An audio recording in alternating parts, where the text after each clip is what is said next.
Balance diet খাওয়াই ভালো।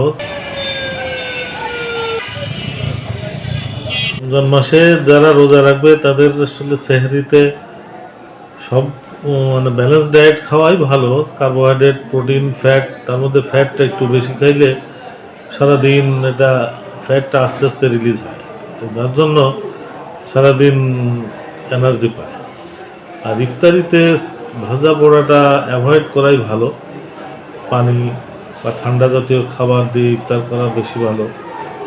ইফতারির সময় কার্বোহাইড্রেট বা এগুলা গ্রহণ করা যেতে পারে। সাথে প্রেশার যাদের আছে তাদের ক্ষেত্রে কার্ডিওলজিস্টের পরামর্শ অনুযায়ী যে ওষুধ তারা প্রেসক্রাইব করে সেইভাবে খাইলে ভালো হয়। রোজার সময় যেমন ইফতারির সময় খেতে পারে, অথবা ভোর রাতে সেহরির সময়ও খেতে পারে। সাথে ডায়াবেটিস তো এমনি দীর্ঘ সময় ফাস্টিংয়ের জন্য ডায়াবেটিস নিয়ন্ত্রণই থাকে, তারপরেও ভোর রাত্রে ডায়াবেটিসের ওষুধটা খাওয়া ভালো।